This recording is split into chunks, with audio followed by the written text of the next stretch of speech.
જિલ્લાની અંદર એક ડભોઈ તાલુકો આવેલો છે અને ડભોઈ તાલુકાની અંદર સિનોર ચોકડીથી સિનોર રોડ ઉપર ગામડી કનાયડા બસ સ્ટેન્ડ આવેલું છે. એ બસ સ્ટેન્ડની બિલકુલ બાજુમાં એક નોનવેજની દુકાન છે. એની બિલકુલ બાજુમાં એક રસ્તો જાય છે, ત્યાં ખુલ્લેઆમ ઇંગ્લિશ દારૂનો ધંધો ચાલે છે. તો કનાયડા ગામમાંથી 2-4 જણની કમ્પ્લેન આવતા, હું સ્થાનિક કનાયડાનો રહેવાસી જ છું, પણ અમે 20 વર્ષથી કોઈ કારણસર અમે લોકો બોલેલી જતા રહ્યા છે. તો તે કારણથી મારા પર ફોન આવતા મેં આજરોજ તપાસ કરી. તો ગૂગલ પે પર એ ભાઈને 200 રૂપિયા આપીને બિયર લીધું એક, અને એના પછી આપણે બધા વિડીયો બનાવ્યા છે અને અંદર દારૂ પણ દેખાય છે. પછી જે નંબરની એક્ટિવા પર એ લોકો દારૂ મૂકીને લઈ ગયા છે એ નંબરની એક્ટિવા પણ દેખાય છે.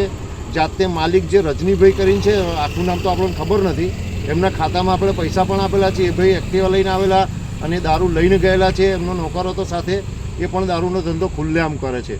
તો મારું એવું કહેવું છે સરકારશ્રીને, જે ડીજી સાહેબે બી ફરમાન જાહેર કર્યું છે કે જે તે પોલીસ સ્ટેશન વિસ્તારની અંદર દારૂ પકડાય તો પીઆઈ, પીએસઆઈ અને પૂરું ટાઉન એમને સસ્પેન્ડ કરવામાં આવે છે.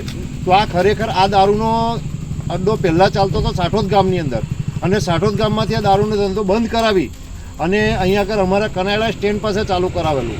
તો અમારી ગામની જે સ્કૂલ જતી છોકરીઓ હોય છે, જે સવારે 11 વાગે જાય અને સાંજે 5 વાગે સ્કૂલ છૂટીને આવે, તો ત્યાં આગળ આજે દારૂ પીવાવાળા હોય, દારૂડિયાઓ, એ લોકો ખુલ્લેઆમ ધતિંગ કરતા હોય, કોઈ છોકરીની છેડતી થાય તો એની જવાબદાર કોણ રહે? તો સરકારને અને ડભોઈ પોલીસને મારી નમ્ર વિનંતી છે કે આ ભાઈને આ પોલીસ સ્ટેશન વિસ્તારની અંદર ખરેખર દારૂનો ધંધો ના ચાલુ કરાય અને આના પર કાયદેસરની કાર્યવાહી કરાય, એની એક્ટિવા પણ જપ્ત લેવાય.